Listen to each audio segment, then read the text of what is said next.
नमुताहि जाते भये हरिहंतादि महान करि मंगल करि हो महा ग्रंथ करन के काज जाते मिले समाज सब पावे निज पद राज पावे निज पद राज। शिव उपाय करते प्रथम कारण मंगल रूप विघ्न विनाशक सुख करण नमो शुद्ध शिव भूप नमो शुद्ध शिव भूप। मोक्ष मार्ग प्रकाशक नामक ये ग्रंथ है। सम्यक दर्शन मोक्ष मार्ग का स्वरूप बतलाने वाला यह है सुंदर प्रकरण। और असली ग्रंथ की शुरुआत यदि कहीं से हुई है तो उसका नाम है नौवां अधिकार। इस मोक्ष मार्ग प्रकाशक नामक ग्रंथ में ये जो नौवां अधिकार है, इस नौवें अधिकार में सम्यक दर्शन के लक्षणों की चर्चा और लक्षणों में परस्पर समन्वय की चर्चा, तुलना की चर्चा, ये सब चर्चाएं यहाँ चल रही है। देखिए, बड़ा महत्वपूर्ण प्रकरण था। अव्याप्ति, अतिव्याप्ति, असंभव दोष से रहित सम्यक्त्व के लक्षण की चर्चा यहाँ कर दी गई। और यह सब चर्चा कर लेने के उपरांत बार बार में ये बात कही जा रही थी कि भाई ये जो आपने लक्षण बताया है, ये लक्षण में फिर आगम से थोड़ा सा विरोध आ रहा है। सब आगम से विरोध कैसे आएगा? बोले ऐसा लग रहा है हमारे को, क्योंकि आगम तो कहीं यह बात कह रहा है कि आत्मा के श्रद्धान का नाम सम्यक दर्शन है। आगम तो ये कह रहा है कि आपा पर के श्रद्धान का नाम सम्यक दर्शन है। और आप यहाँ ये बात कह रहे हो कि तत्वार श्रद्धान का नाम सम्यक दर्शन है। तो बात हमारे को कुछ आपस में जच नहीं रही। आत्मा का श्रद्धान सम्यक दर्शन है या आपा पर का श्रद्धान सम्यक दर्शन है या फिर सात तत्वों का श्रद्धान जरूरी है। हम आगम की माने कि वो माने। तो फिर टोडरमल जी साहब ने यहाँ बहुत ही अच्छे ढंग से कल ये बात सिद्ध कर दी थी कि भाई शुद्धता अशुद्धता रूप पर्यायों के बिना द्रव्य नहीं होता। आप कहते हो ना आत्मा का श्रद्धान, आत्मा का श्रद्धान। हम आपसे पूछ रहे हैं, हमें एक बात का आप जवाब दे दीजिए कि यदि आप आत्मा के श्रद्धान की बात कर रहे हैं तो हमें मोटा मोटा सा इतना बतला दीजिए, आत्मा का श्रद्धान हो तो क्या आत्मा की पर्याय का श्रद्धान नहीं होगा? सोचो ज़रा, दिल पर हाथ रख करके सोचना। आत्मा का श्रद्धान है और आत्मा की पर्याय का श्रद्धान नहीं है। वस्तु का श्रद्धान है और वस्तु की अवस्था का श्रद्धान नहीं है। ये बात कैसे हो सकती है? हाँ, मैंने पट का श्रद्धान हो और कहे तंतु का श्रद्धान नहीं हो। उदाहरण दिया था पंडित जी साहब ने।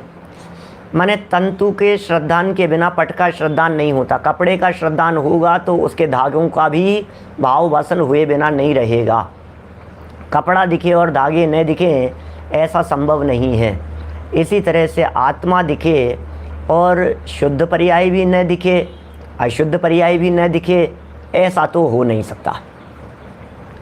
या तो अशुद्ध पर्याय दिखेगी या शुद्ध पर्याय दिखेगी।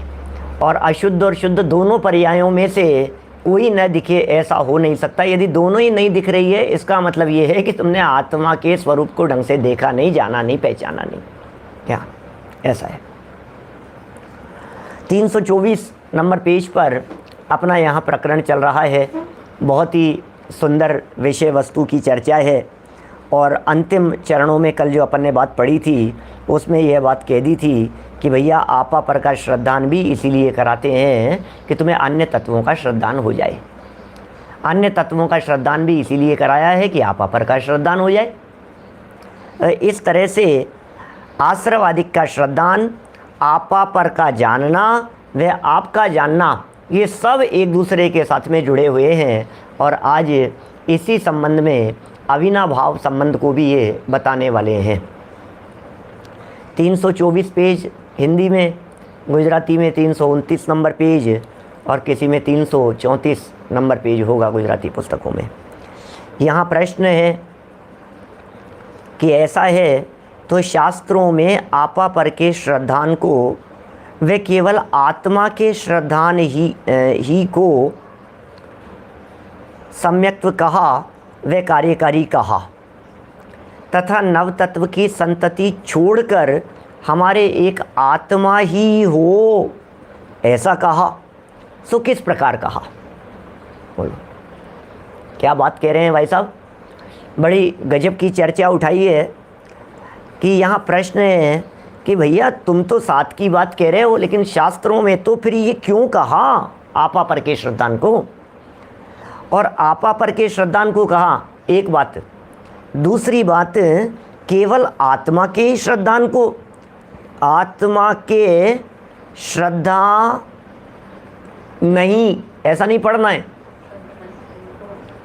श्रद्धान ही। देखो माथे जुड़े हुए हैं और इन जुड़े हुए माथों में थोड़ी सी असावधानी हो जाए तो शब्द ऐसा पढ़ने में आ जाता है, श्रद्धा नहीं। क्या कहाँ जोर दे दिया? श्रद्धा नहीं, जबकि शब्द क्या है? श्रद्धान ही। क्या? श्रद्धान ही। सिर्फ स्पेस का चक्कर है, मात्राओं का चक्कर नहीं है। सिर्फ स्पेस कौन सी जगह पर दिया है? रविवार को दुकान बंद रखा जाता है। क्या? रविवार को दुकान बंद रखा जाता है, दुकान बंदर खा जाता है। क्या कहा? बंदर बंद रखा जाता है और बंदर खा जाता है। क्या? सिर्फ स्पेस दिया है, रे को इधर जोड़ दिया तो बंदर हो गया और खा रह गया इधर। बंद रखा जाता है, बंदर खा जाता है। ये शब्दों को देखते ही आपको उसका ख्याल आना चाहिए कि ये कहाँ से पढ़ रहे हैं। ऐसी समस्याएं और ऐसे अर्थ के अनर्थ संस्कृत पढ़ते समय बहुत बार हो जाते हैं। जब संस्कृत के सूत्रों को पढ़ते हैं, जब भक्तामर स्तोत्र को पढ़ते हैं, जब संस्कृत के अन्य स्वयंभू स्तोत्र आदि को पढ़ते हैं, जब महावीराष्टक को पढ़ रहे हैं, आप पढ़ते समय उस शब्द को कौन सी जगह पर तोड़ेंगे और कहाँ से आगे बढ़ेगा? क्या माने वो आपको देखना पड़ेगा। तो ये शब्द देखने से यहाँ यह बात ख्याल में आई। ये क्या लिख रहे हैं? शास्त्रों में आपा पर के श्रद्धान को, ये नंबर 1 चीज़। फिर केवल आत्मा के श्रद्धान ही, आत्मा के श्रद्धान ही, कि आत्मा का ही, इसे सम्यक्त्व कहा, इसे सम्यक्त्व कहा, वे कार्यकारी कहा, इसे सम्यक्त्व भी कहा और इसे कार्यकारी भी कहा। तथा नव तत्व की संतति छोड़कर, अब देखो एक तरफ तो इसे सम्यक दर्शन कह दिया और दूसरी तरफ और कसावट इसी बात में कि नव तत्व गतत्वेपि यत एकत्वम न मुंचति। नव तत्व की संतति छोड़कर हमारे एक आत्मा ही हो ऐसा कहा। सो किस प्रकार है? इसका मतलब हमें तो ऐसा लगता है कि 9 की श्रद्धा को छोड़ना है और 1 की श्रद्धा करना है। हमें तो ऐसा लगता है कि 7 की श्रद्धा को छोड़ना है और 1 आत्मा की श्रद्धा करना है। ये हमारे को बात समझ में आ रही है। मोटा मोटा हमारे को, हमारे दिमाग में ये बात बैठ गई, बोले 7 तत्व की श्रद्धा मत करो। और गजब की बात कहूँ आपको, ये जो है ना दौलत राम जी छेहड़ाला में, छेहड़ाला की तीसरी ढाल में दौलत राम जी कहते हैं, बोले ये तो व्यवहार सम्यक दर्शन है। क्या सुनना, लाइनें सुनाता हूँ, आपको बड़ा मज़ा आएगा और आपको ऐसा लगेगा कि जिस तत्वार्थ श्रद्धान को टोडरमल जी साहब निश्चय सम्यक्त्व, वास्तविक सम्यक्त्व, अव्याप्ति, अतिव्याप्ति, असंभव दोष से रहित सम्यक्त्व कह करके पुकार रहे हैं, उस सम्यक दर्शन को, तत्वार्थ को जानने के संदर्भ में दौलत राम जी कह रहे हैं, बोले ये तो व्यवहार सम्यक दर्शन है। क्या समझ ख्याल में आई? ये व्यवहार सम्यक दर्शन है। मैं लाइनें बोलता हूँ, देखिए। जीव अजीव तत्व अरु आश्रव बंधरु संवर जानो, निर्जर मोक्ष कहे जिन तिन को, ज्यों का त्यों सरधानो, है सोई समकित व्यवहारी। लो क्या कह दिया, व्यवहार सम्यक। तो अरे यार ये क्या बात कह रहे हो आप, वापस सुनो। जीव अजीव तत्व अरु आश्रव बंधरु संवर जानो, निर्जर मोक्ष कहे जिन तिन को, ज्यों का त्यों सरधानो। और फिर कह रहे हैं, है सोई समकित व्यवहारी। ये 7 तत्वों की श्रद्धा करने वाला बोले व्यवहार सम्यक्त्वी है, इसका मतलब निश्चय सम्यक दृष्टि नहीं है। और टोडरमल जी साहब यहाँ पीछे पड़े हैं, अब क्या करें।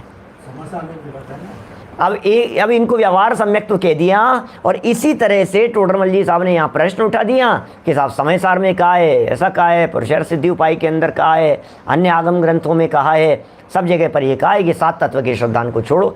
अरे भाई एक बात ध्यान रखना, जहाँ 7 तत्व के को छोड़ने की बात कही जाएगी, 9 तत्व की संतति को छोड़ने की बात कही है, वहाँ 9 तत्व संबंधी विकल्पों को तोड़ने की बात कही है। क्या ख्याल में आ रही है बात। जहाँ 9 तत्व की संतति छोड़ने की बात कही है, वहाँ 9 तत्व का श्रद्धान छोड़ने की बात नहीं है। जहाँ 7 तत्व को व्यवहार सम्यक्त्व कह करके छोड़ने की बात कही है, वहाँ उस संबंधी विकल्प छोड़ने की बात कही है। क्या संतति माने होता है परंपरा, संतति माने होता है विकल्प जाल, संतति माने होता है वही वही वही वही वही 7 में उलझा हुआ है, 9 तत्व में उलझा हुआ है, 7 और 9 तत्व में उलझा फंसा हुआ है।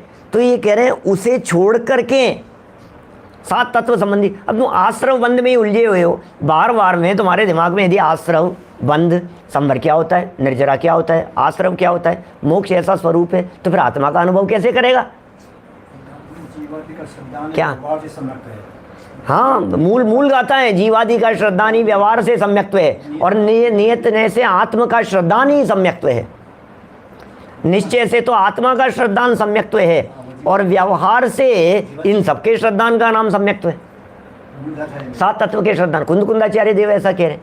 और यहाँ ये टोडरमल जी ने प्रश्न उठा दिया, बात तो सच्ची लग रही है। हाँ साहब बात तो सच्ची, बात तो सच्ची। अरे भाई सच्ची का अर्थ इतना समझना, 7 का विकल्प तोड़ना है, निर्विकल्प आत्मा की अनुभूति करनी है।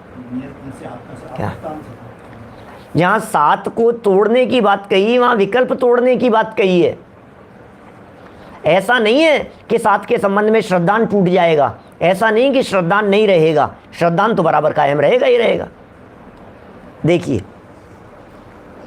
यहाँ प्रश्न है कि ऐसा है तो शास्त्रों में आपा पर के श्रद्धान को, क्या शास्त्रों में आपा पर के श्रद्धान को वे केवल आत्मा के श्रद्धान ही को सम्यक्त्व कहा, वे कार्यकारी कहा, तथा नवतत्व की संतति छोड़कर जिनागम में ये बात कही गई कि हमारे एक आत्मा ही हो। क्या ऐसा कहा, सो किस प्रकार कहा। टोडरमल जी ये कहना चाह रहे हैं, भैया हमें तो अध्यात्म का मर्म बतला दो, हमें तो आगम का रहस्य बतला दो, जिनागम में ऐसा क्यों कहा। बात तो ऐसी ही है, द्रव्य दृष्टि कराने की मुख्यता है। बात तो ऐसी ही है, हमें आत्मा की मुख्यता से बात करनी है। माने त्रिकाली ध्रुव चैतन्य आत्म तत्व, उस तक हमें पहुंचना है, ये मूल प्रयोजन है। क्या ये इनके इन प्रकारेण जैसे भी बन पड़े, जैसे भी हो पड़े, बोले तुम तो सारे विकल्पों को तोड़ो और अपने त्रिकाली ध्रुव आत्म तत्व का अनुभव करो, उसकी श्रद्धा करो। और सच्चाई भी यही है, वस्तु स्थिति भी यही है। जिन जीवों को आत्मा का अनुभव होता है तो उस अनुभव के काल में आत्मा संबंधी विकल्प भी नहीं होते, तो तत्व संबंधी विकल्प कैसे होंगे। निर्विकल्प आत्मानुभूति को यदि सम्यक दर्शन के साथ में पहचान चिन्ह कहा गया, पहचान चिन्ह मतलब वो निर्विकल्प आत्मानुभूति का अविनाभाव संबंध नहीं है सम्यक दर्शन के साथ में। एक और मार्मिक बात कहता हूँ, क्या आत्मानुभूति को सम्यक दर्शन का लक्षण बनाया जा सकता है? क्या साहब प्रश्न है, क्या आत्मानुभूति को सम्यक दर्शन का लक्षण बनाया जा सकता है? तो क्या, अरे हाँ साहब, क्यों साहब, आत्मा की अनुभूति तो होती है, सम्यक दर्शन में तो आत्मा की अनुभूति होती है, तो भी कह रहे हैं इसे लक्षण नहीं बनाया जा सकता। क्या, क्यों नहीं बनाया जा सकता? क्योंकि अनुभव से बाहर निकलने के बाद भी सम्यक दर्शन तो कायम रहता है, अनुभव नहीं रहता। अनुभव तो आत्मलीनता की अवस्था में होगा। क्या, अनुभव तो आत्मा के साथ में जुड़ने पर होगा। क्या, और अनुभव नॉन स्टॉप नहीं चल सकता है, सम्यक दर्शन तो नॉन स्टॉप चलता है। सम्यक दर्शन तो श्रद्धा का विषय है, अनुभूति ज्ञान का विषय है। अनुभूति में आनंद है, श्रद्धा में प्रतीति है। दोनों फर्क है भाई साहब। इसका मतलब अनुभव के काल में तो सम्यक दर्शन है ही, अनुभव से बाहर हो जाने के काल में भी सम्यक दर्शन बराबर बना रहता है। क्या, इसलिए अनुभूति को सम्यक दर्शन का लक्षण नहीं बनाया जा सकता। यहाँ ये कह रहे हैं जब अनुभव का प्रसंग होगा तो तत्व श्रद्धान के कायम रहते हुए तत्व संबंधी विकल्प टूटकर निर्विकल्प आत्मा की अनुभूति होगी। दृष्टि की मुख्यता से बात है, अनुभव की मुख्यता से चर्चा चल रही है। आत्म अनुभव की मुख्यता से यदि हम बात करेंगे तो हम ये कहेंगे भैया अंदर आत्म तत्व का अनुभव करो, तुम मत करो ये विकल्प कि साहब आत्मा में अनंत गुण हैं। क्या साहब, आत्मा में अनंत गुण है, आत्मा में ज्ञान नाम का गुण है। अरे जब एक रत्न अनमोल है तो फिर रत्नाकर कैसा होगा? आत्मा में अनंत शक्तियाँ हैं, आत्मा में अनंत गुण हैं, आत्मा में अनंत धर्म है। इस चैतन्य आत्म तत्व की कुछ महिमा ही अपरंपार है, कुछ अद्भुत महिमा है भाई साहब। क्या, अभी सुनो, ये जो आप जितनी आत्मा की महिमा गा रहे हो, ये महिमा जितनी महिमा गाई गई है, ये सारी की सारी महिमा आत्मा के अनुभव में विघ्न उत्पन्न करने वाली है। निहाल भाई सोगानी जी का एक वचन है, बहुत सुंदर वचन है उनका, चैतन्य का चिंतन भी चैतन्य के अनुभव को जलाता है। क्या क्या कह दिया? चैतन्य का चिंतन भी चैतन्य के अनुभव को जलाता है। इसका मतलब चैतन्य के चिंतन के काल में भी चैतन्य का अनुभव नहीं है, और अनुभव के काल में चैतन्य का चिंतन भी नहीं होता है। क्या, ओह, चिंतन जब रुक जावे, विकल्प जब टूट जावे तो निर्विकल्प आत्मा की अनुभूति होती है। अनुभव अलग चीज़ है, अभिप्राय अलग चीज़ है।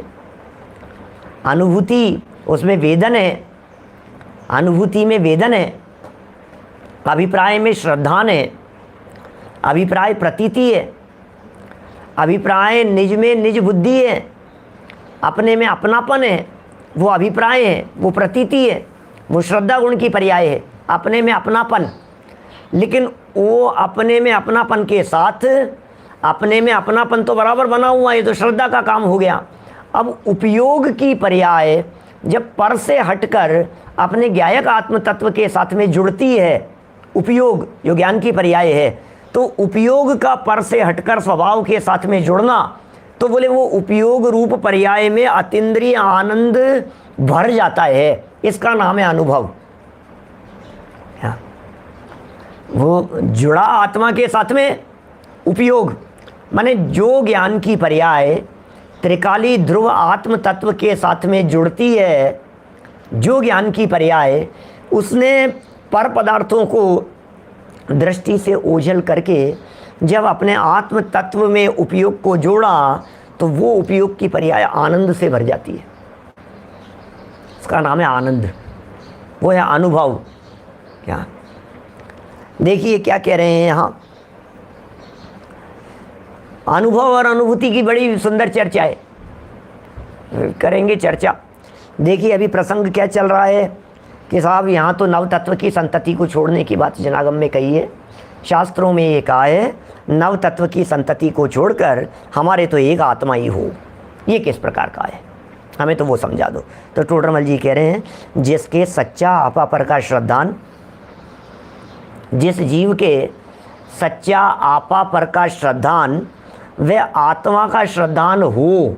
क्या, जिसके सच्चा आपा पर का श्रद्धान वह आत्मा का श्रद्धान हो, उसके सातों तत्वों का श्रद्धान होता है नहीं, होता ही होता है। क्या बात कह रहे हो, क्या कह रहे हो टोडरमल जी साहब, क्या कह रहे हो आप। क्या, जिसके आपा पर का श्रद्धान और आत्मा का श्रद्धान होता है, उसके सातों का श्रद्धान होता ही होता, होता ही होता है। क्या, तथा जिसके सच्चा सात तत्वों का श्रद्धान हो, सच्चा श्रद्धान हो सात तत्वों का, उसके आपा पर का व आत्मा का श्रद्धान होता ही होता है। लो, दोनों तरफ से कसावट कह दी। ये ऐसा होता है तो ऐसा होता है, और ऐसा होता है तो ऐसा होता है। दोनों ही जगह पर होता ही होता है ऐसे शब्द का प्रयोग है, ऊपर वाली लाइन में भी और नीचे वाली लाइन में भी। जरा देखना दोनों लाइनों को एक बार वापस। आत्मा का श्रद्धान हो, उसके सातों तत्वों का श्रद्धान, फिर क्या लिखा सेकंड लाइन में, बोले होता ही होता है, बराबर। और फिर कहा कि बोले सात तत्वों का श्रद्धान जिसके हो उसके, फिर तीसरी लाइन में देखना बोले उसके आपा प्रकाश व आत्मा का श्रद्धान ये भी होता ही होता है।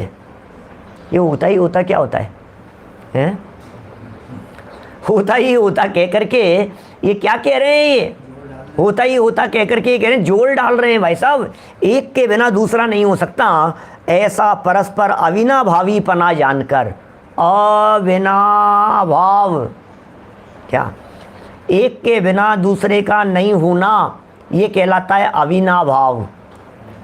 क्या, एक होता है तो दूसरा नहीं होता, एक के बिना दूसरा नहीं होता, इसका नाम है अविनाभाव। क्या, अविनाभाव का मतलब एक होगा तो दूसरा होगा ही होगा, जहाँ जहाँ ये है वहाँ वहाँ ये है, इसका नाम है अविनाभाव संबंध। जहाँ जहाँ आत्मा है वहाँ वहाँ ज्ञान है, जहाँ जहाँ ज्ञान है वहाँ वहाँ आत्मा है, ऐसा संबंध। जहाँ जहाँ मिश्री है वहाँ वहाँ उसकी मिठास है, जहाँ जहाँ नमक है वहाँ वहाँ खारापन है, जहाँ जहाँ खारापन है वहाँ वहाँ नमक है, इसका नाम है अविनाभाव संबंध। क्या, अविनाभाव संबंध माने एक के बिना दूसरे का नहीं होना, इसके बिना दूसरा होता ही नहीं है। ये कैसे संबंध की बात कर रहे हैं, ये किस तरह का संबंध बता रहे हैं। देखिए बड़ी गजब की बात हो गई भाई साहब। इसका मतलब आप ये भ्रम नहीं अपनाएं, जिनागम में जहाँ सात तत्व के श्रद्धान की बात कही गई होगी वहाँ आत्मा का श्रद्धान है, और जिनागम में जहाँ जहाँ आत्मा के श्रद्धान की बात कही गई होगी वहाँ वहाँ सात तत्व और नौ तत्व का श्रद्धान है। क्लियर हो गई बात। जिनागम में जहाँ जहाँ सात की बात कही होगी वहाँ आत्मा का तो है ही उसमें, कि नहीं साहब जहाँ अकेले आत्मा की कही हो बोले वहाँ भी सातों का है, तो आत्मा के श्रद्धान में भी सातों का है। नहीं साहब हमें कोई दिक्कत नहीं है, आपकी बात को हम मान लेते पंडित जी, लेकिन एक प्रॉब्लम है, ये तो नव तत्व की संतति को छोड़ने की बात कर रहे हैं। क्या, ये बात कैसे चलेगी। आत्मा के श्रद्धान में सातों का, सातों के श्रद्धान में आत्मा का हमने मान लिया, स्वीकार कर लिया, लेकिन ये बात कैसे जचेगी, ये बात कैसे चलेगी, ये बात हम कैसे स्वीकार कर सकते हैं कि वो कह रहे हैं इनकी संतति को छोड़ दो। छोड़ना कैसे बनेगा? तो टोडरमल जी साहब समझा रहे हैं, भैया छोड़ने की बात कहिए, ये छल ग्रहण नहीं करना। सुनो जरा, अगला वाक्य पढ़ो। तथा इस छल से कोई सामान्य रूप से आपा पर को जानकर वह आत्मा को जानकर कृत्य माने तो उसके भ्रम है, क्योंकि ऐसा कहा है। नीचे प्रस्तुत किया है आलाप पद्धति का 9 नंबर का श्लोक। क्या लिखा है? निर्विशेषम ही सामान्यम भवेत खरविषाणवत। बड़ा बड़ा गजब की बात कह दी है। कृत्य, अरे धन्य हो गए भैया, हमने तो आत्मा को जान लिया, अपना तो हो गया बस काम, हमने तो आत्मा को जान लिया। अरे आत्मा को जान लिया, ये बात तो इसलिए कही थी कि तू आत्मा के साथ साथ में अन्य को भी जानेगा। हमने आत्मा को जानने की बात कैसे कही? हमने ये सोच करके कही थी कि आत्मा को जान रहा है, इसका मतलब सातों तत्वों को इसने जान लिए होंगे। क्या आत्मा को जान रहा है, इसका मतलब नव तत्व को इसने जान ही लिया होगा। आत्मा को जान रहा है, इसका मतलब पर को भी जाना है और आश्रवादिक को भी जाना है। ये बात उसमें गर्भित हो गई है, ये बात तो हम मान करके बैठे।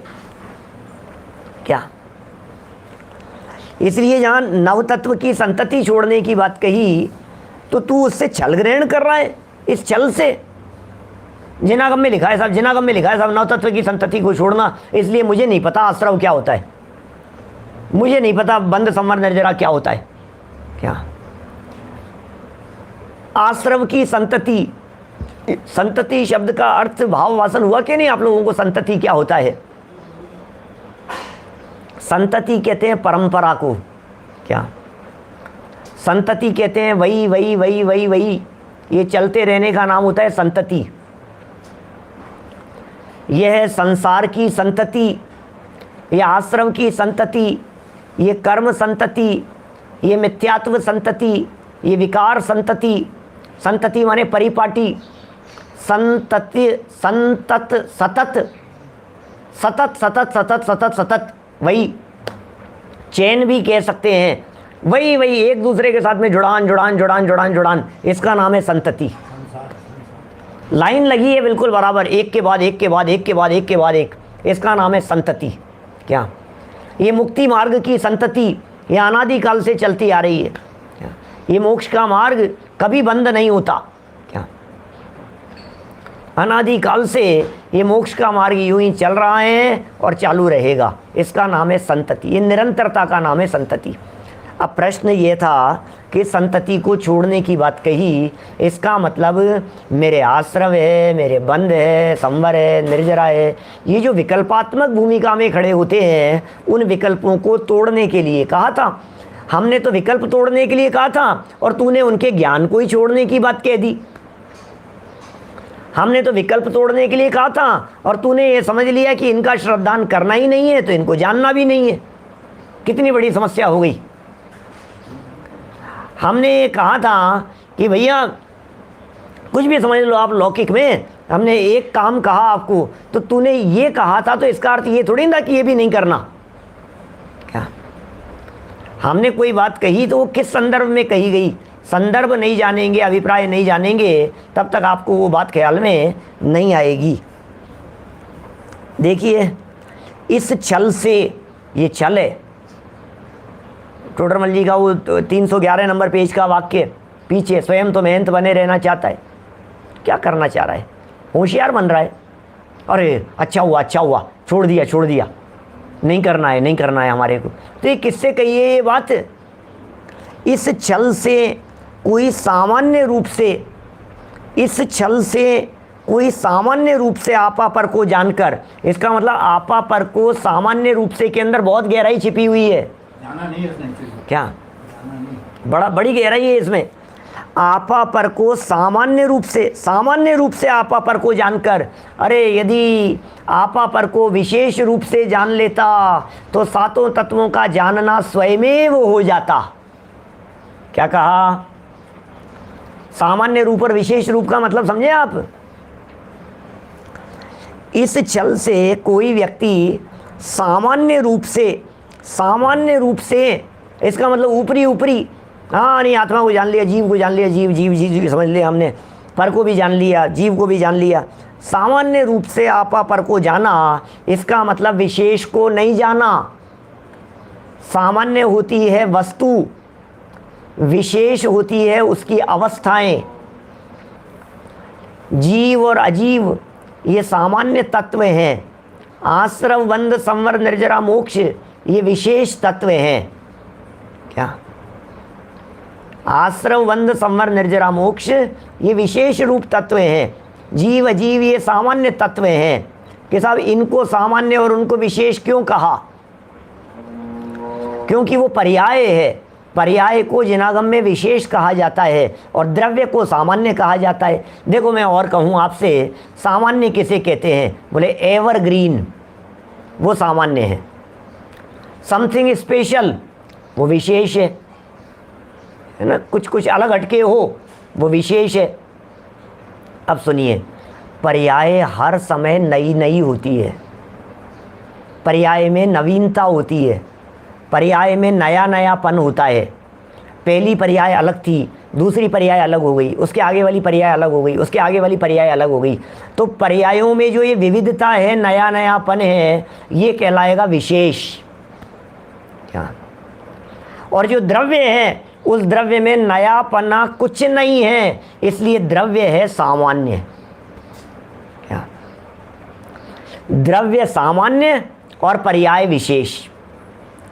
अब ये कह रहे हैं सामान्य रूप श्रद्धान किया और सामान्य रूप जाना आपा पर को, इसका मतलब मोटा मोटा जान लिया, ऊपर ऊपर से जान लिया, उसकी गहराई में नहीं गया, वस्तु की गहराई में नहीं गया, वस्तु को गहराई से पहचानने की तरफ अग्रसर नहीं हुआ। ये कह रहे हैं हाँ, वह आत्मा को जानकर कृतकृत्य माने, विशेष तो जाना नहीं, आत्मा को समझ लिया ऐसा मान करके कृतकृत्य मान। कृत्य, कृत माने कर लिया, कृत्य माने करने योग्य। कृत्य, कृत्य शब्द का जो बाद वाला शब्द है उसका मतलब है करने योग्य, और पे जो पहला दिया है कृत माने कर लिया। तो कृत कृत्य, धन्य हो गए हम तो, गंगा जी नहा लिए, कहते हैं कर लिया अपने तो हो गया अपना तो काम, इसका नाम है कृतकृत्य। अपने आप को कृतकृत्य माने तो उसके भ्रम है, होता ही नहीं है ऐसा। क्यों? क्योंकि ये कह रहे हैं जहाँ विशेष नहीं है वहाँ सामान्य हो ही नहीं सकता है। निर्विशेषम ही सामान्यम, निर्विशेषम विशेष के बिना ही सामान्यम सामान्य भवेत होता है। खर विषाणवत गधे के सींग के समान, खरगोश के सींग के समान, गधे के सींग के समान। क्या? निर्विशेषम ही सामान्यम भवेत खर विषाणवत। इसका अर्थ यह है कि विशेष रहित सामान्य है सो गधे के सींग समान है, विशेष रहित सामान्य। इसका मतलब पर्याय के बिना द्रव्य नहीं हो सकता, इसलिए कुंद कुंदाचार्य देव को कहना पड़ा पर्याय बिना द्रव्य हो, पर्याय के बिना द्रव्य होता ही नहीं है। परिभाषा यही है, गुण पर्याय व द्रव्यम, द्रव्य की परिभाषा ही यही है। अब आप गुणों और पर्यायों को ही निकाल दो तो द्रव्य क्या बचेगा? कि नहीं साहब आत्मा में ज्ञान नहीं है, दर्शन, अरे भाई दृष्टि में नहीं होना, विकल्प में नहीं होना, ये बात अलग चीज़ है। दृष्टि में नहीं है, विकल्प में नहीं है, ये बात अलग है। और दृष्टि और विकल्प को छोड़कर, दृष्टि और विकल्प में नहीं होवे और तू ये सोचे कि वस्तु में से निकाल दूं, तो बोले ये तो होता नहीं है। वस्तु में से पर्याय तो निकलती नहीं है, दृष्टि में से जरूर निकल जाती है। जब द्रव्य दृष्टि कराने का प्रयोजन होता है, जब अनुभूति का प्रयोजन होता है, तो उस समय में उपयोग में से पर्याय निकल जाती है और निकल जानी चाहिए। न विकारी पर्याय दृष्टि का विषय बनेगी, न निर्मल पर्याय दृष्टि का विषय बनेगी।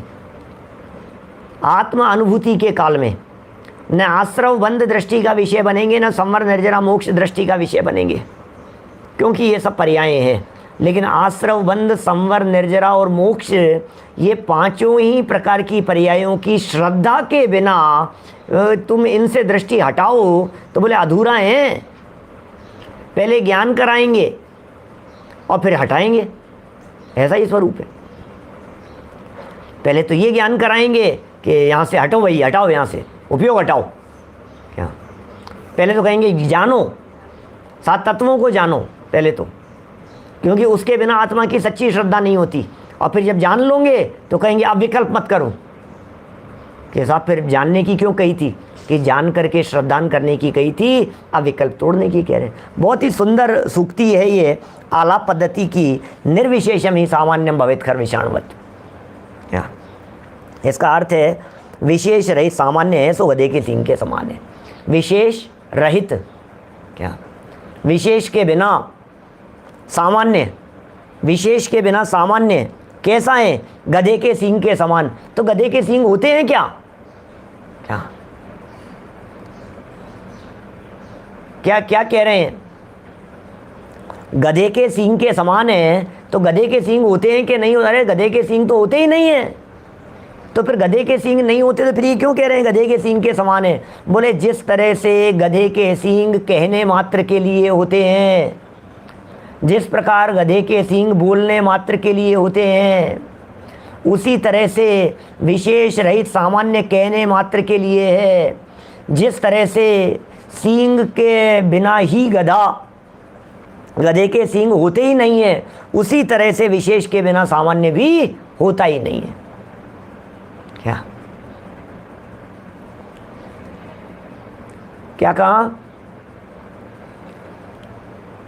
गधे के सींग जिस प्रकार के होते ही नहीं है, जिस प्रकार गधे के सींग नहीं होते हैं, आकाश कुसुम नहीं होते हैं, उसी प्रकार विशेष के बिना सामान्य भी नहीं होता है। ऐसा है, इसलिए हैं? हाँ, देखो क्या कह रहे हैं, इसलिए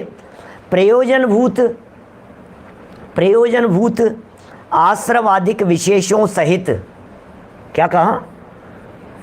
इसलिए प्रयोजनभूत आश्रवादिक विशेषों सहित, प्रयोजनभूत आश्रव, बंध, संवर, निर्जरा, मोक्ष, ये विशेष हैं, ये प्रयोजनभूत विशेष हैं, ये अप्रयोजनभूत विशेष नहीं है। कि अप्रयोजनभूत विशेष क्या होते हैं? अप्रयोजनभूत विशेष होते हैं गुणस्थान, अप्रयोजनभूत विशेष होते हैं मार्गणा स्थान, अप्रयोजनभूत विशेष होते हैं जीव समास, अप्रयोजनभूत जीव के विशेष हैं पर्याप्ति, प्राण, आदिक, ये अप्रयोजनभूत विशेष हैं। ये साहब समझ में ही नहीं आई, पंडित जी क्या कह रहे हो आप हैं? कौन सी गति वाला जीव है, कितने इंद्रिय वाला जीव है? गई इंद्रिय सुखाए जोगे वेदे कसाय नाणे संयम नन संलेश्य भवि असमत्त सन्नी आहारे। साहब ये कौन से अरे भाई सुनो तो सही जो बात कह रहे हैं। हम ये बात कह रहे हैं, ये जितने विशेष बतलाए गए हैं ये सारे के सारे विशेष अप्रयोजनभूत विशेष है। अजीव के विशेष बतलाओ, पुद्गल, धर्म, अधर्म, आकाश, काल। फिर पुद्गल कितने प्रकार के हैं? बोले 23 प्रकार की वर्गणाएं। बोले कौन कौन सी वर्गणाएं? फिर उनका विस्तार, फिर अणु और स्कंद, फिर वो स्कंद कितने और फिर स्कंद के 6 भेद, फिर स्थूल स्थूल स्थूल स्थूल सूक्ष्म और वगैरह वगैरह वगैरह सब विस्तार से, फिर किसमें किसका क्या, ये सब अजीव के विशेष हैं। इसे क्या कहेंगे आप? ये सब अजीव के विशेष हैं। तो टोडरमल जी ये कहना चाह रहे हैं, बोले अजीव के विशेष कितने भी हो जाएं, अजीव का विस्तार कितना भी हो जाए, बोले वो सारा विस्तार अप्रयोजनभूत है। क्या? जीव का विस्तार कितना भी कर लो वो सब क्या है? बोले अप्रयोजनभूत है। तो फिर इनके कौन से विशेष प्रयोजनभूत हैं? बोले इनके सिर्फ आश्रव, बंध, संवर, निर्जरा, मोक्ष ये ही प्रयोजनभूत है। और गजब की बात कहूँ आपको, समय सार में तो यहाँ तक लिखा है, ये आश्रवादिक है ना, ये चेतन और अचेतन दोनों हैं, दोनों के विशेष हैं। क्या? 5 पर्याय रूप तत्व कहे ना, ध्यान दीजिएगा क्या कह रहा हूं, कुछ विशेष बात है। पर्याय रूप जो 5 तत्व हैं, आश्रव, बंध, संवर, निर्जरा और मोक्ष, ये किसके विशेष है? क्योंकि विशेष शब्द का अर्थ तो अभी आपने किया पर्याय, तो फिर जीव की पर्याय है कि पुद्गल की पर्याय है? विशेष किसके हैं? विशेष पर्याय होता है, और पर्याय किसी द्रव्य की होती है। पर्याय तो किसी न किसी द्रव्य की होगी। तो फिर ये जीव द्रव्य के विशेष हैं या अजीव द्रव्य के विशेष हैं? तो कुंद आचार्य देव ने, अमृतचंद्राचार्य देव ने ऐसा कहा, ये जीव के भी विशेष हैं और अजीव के भी विशेष हैं। कि साहब दोनों के कैसे हो सकते हैं? तो फिर ये बतलाया, जब इन्हें भाव रूप देखा जाता है तो ये जीव के विशेष होते हैं, जब इन्हें द्रव्य रूप देखा जाता है तो ये अजीव के विशेष होते हैं। क्या?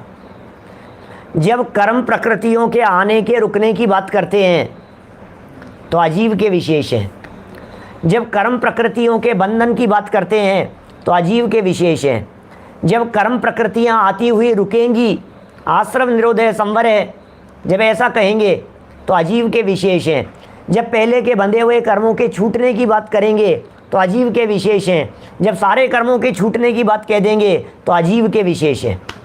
कर्म की चर्चा चल रही है ना।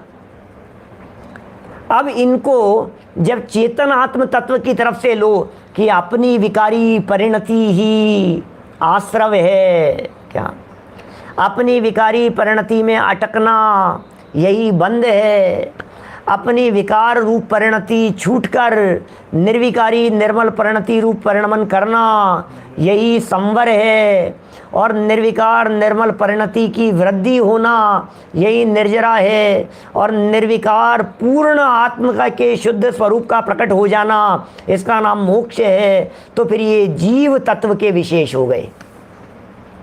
क्या? तो आश्रवादी जीव तत्व के विशेष, जब जीव की पर्याय, जब इनको पुद्गल माने कर्म प्रकृतियों रूप देखें तो ये अजीव तत्व के विशेष हो जाते। तो दोनों के विशेष शामिल हो गए। अब ये कह रहे हैं यहाँ प्रयोजनभूत आश्रवादिक विशेषों सहित, इसका मतलब ये आश्रवादिक विशेष ये प्रयोजनभूत है। इसका मतलब आश्रवादिक के बिना भी जीव अजीव के विशेष बहुत सारे होते हैं जो अप्रयोजनभूत होते हैं। पुद्गलादिक बहुत ऐसे हैं जो अप्रयोजनभूत है। पुद्गल धर्म द्रव्य अधर्म द्रव्य आदि की चर्चा, उनके विस्तार की चर्चा, उनके प्रदेश आदि की चर्चा, ये सब अजीव का विस्तार है, लेकिन अप्रयोजनभूत विस्तार है। तो फिर प्रयोजनभूत विस्तार क्या होगा अजीव तत्व का? बोले आश्रव, बंध, संवर, निर्जरा, मोक्ष, इन सहित आपा पर का व आत्मा का श्रद्धान करना वो योग्य है। बस इन विशेषों के साथ में आपा पर का श्रद्धान करो, इन विशेषों के साथ में आत्मा का श्रद्धान करो, वो योग्य है। अथवा सातों तत्वार्थों के श्रद्धान से रागादि मिटाने के अर्थ पर द्रव्यों को भिन्न भाता है, वह अपने आत्मा ही को भाता है, उसके प्रयोजन की सिद्धि होती है। इसलिए मुख्यता से भेद विज्ञान को वह आत्मज्ञान को कार्यकारी कहा है। क्या बात कह रहे हैं यहाँ? समझ में आ रही है बात? सातों अभी तीन लाइन को पढ़ता हूँ, देखो अपने पास में है, 3-4 मिनट है, ध्यान से सुनिएगा। सातों तत्वार्थों के श्रद्धान से प्रयोजन क्या है? कौन से प्रयोजन की सिद्धि होती है? सातों तत्वों के श्रद्धान से, सातों तत्वों के श्रद्धान से कौन से प्रयोजन की सिद्धि होती है? नीचे वाली लाइन देखो, वाक्य को ऐसे जोड़िए, सातों तत्वार्थों के श्रद्धान से, ठीक इसी के नीचे वाली लाइन में देखिए, प्रयोजन की सिद्धि होती है। तो प्रश्न किया, खड़ा किया, कौन से प्रयोजन की सिद्धि होती है? बोले राग आदि मिटाने के अर्थ। कौन से प्रयोजन की सिद्धि हो रही है? राग आदि मिटाने के अर्थ, अर्थ माने प्रयोजन। राग आदि मिटाने के लिए आश्रम का श्रद्धान किया था, राग आदि मिटाने के लिए बंधादिक का श्रद्धान किया था, राग आदि मिटाने के लिए ये सारी मशक्कत की थी, सारे प्रयत्न किस लिए किए थे? अरे जीव को भी क्यों जाना था? क्या अपने में अपनापन भी क्यों लिया था? तो श्रद्धान मिटाने के अर्थ परद्रव्य को भिन्न भाता है। परद्रव्य को भिन्न क्यों भा रहा है? ये भी गजब की बात हो गई। एक ये मेरा नहीं है, ये मेरा नहीं है। ये भावना क्यों भा रहे हो आप? क्योंकि जो मेरा नहीं है मैं उसके प्रति क्यों राग द्वेष करूं? क्या अपना चेहरा सुंदर दिखता है तो राग करता है, अच्छी वस्तु दिखती है, अपनापन होता है तो राग होने लग जाता है। परायापन है तो राग नहीं होता उसके प्रति। पराई वस्तु के प्रति कौन राग करता है? पर वस्तु के प्रति किसको राग होता हुआ दिखाई देता है? राग ही नहीं, अब मेरा नहीं है, नहीं अपना नहीं है, अपना कुछ लेना देना नहीं है इससे। ये क्या हुआ? पराई वस्तु के प्रति राग नहीं होता और अपनी वस्तु के प्रति राग होता है। तो यहाँ ये कह रहे हैं रागादि मिटाने के लिए परद्रव्य को भिन्न भाता। पर को भिन्न भाया, पर को भिन्न भाने का अर्थ ये हो गया कि रागादि मिटेंगे, अब राग नहीं होगा पर के प्रति। पर को भिन्न भाते ही क्या महत्वपूर्ण बात हो गई? जैसे ही पर को भिन्न भाया गया वैसे ही रागादिक नहीं होंगे, रागादि मिटने लगेंगे। इसलिए रागादि मिटाने के लिए परद्रव्य को भिन्न भाया था और अपने आत्मा ही को भाता है। क्यों भा रहा है अपने आत्मा ही को? रागादि मिटाने के लिए भा रहा है, उसके प्रयोजन की सिद्धि होती है। माने आप आश्रव का श्रद्धान या अपने आत्मा का श्रद्धान रागादि मिटाने के लिए करो तब तो प्रयोजन की सिद्धि होगी। आप अपने आत्मा का श्रद्धान रागादि मिटाने के लिए करो या आपा और पर का, अपने और पराये का श्रद्धान रागादि मिटाने के लिए करो तब तो प्रयोजन की सिद्धि होती है। और यदि आप इस प्रयोजन की सिद्धि के बिना अपने अपने श्रद्धान की बात करते रहो तो बोले कोई प्रयोजन की सिद्धि होने वाली नहीं है। इसलिए मुख्यता से वेद विज्ञान को व आत्मज्ञान को कार्यकारी कहा है। इसलिए मुख्यता से किसको? सातों तत्वार्थों के श्रद्धान को भेद विज्ञान के लिए और आत्मज्ञान को कार्यकारी कहा है। स्वपर का श्रद्धान ये भेद विज्ञान है और आत्मज्ञान ये अपने में अपनापन, इसको कार्यकारी मुख्य रीति से कहा है। लेकिन प्रयोजन तो वही था, रागादि मिटाना। ये बहुत महत्वपूर्ण प्रकरण है। अभी ये प्रकरण रुका नहीं है, अभी ये संतति छोड़ने की चर्चा ये आगे भी चल रही है। अपन इस चर्चा को कल आगे बढ़ाएंगे। और भी महत्वपूर्ण प्रश्न हैं और भी महत्वपूर्ण चर्चाएं हैं। अभी तो सम्यक्त्व के लक्षण बतलाए ही नहीं हैं। चार लक्षण बतला करके उनमें परस्पर में समन्वय कराएंगे टोडरमल जी साहब। बड़ा सुंदर और मार्मिक प्रकरण है। कल विषय को आगे बढ़ाएंगे। अभी जनवाणी स्तुति। निज निधि निज में बताई यह अनंत उपकार है, उसके लिए जनवाणी माँ को वंदना शत बार है, वंदना शत बार है। नौ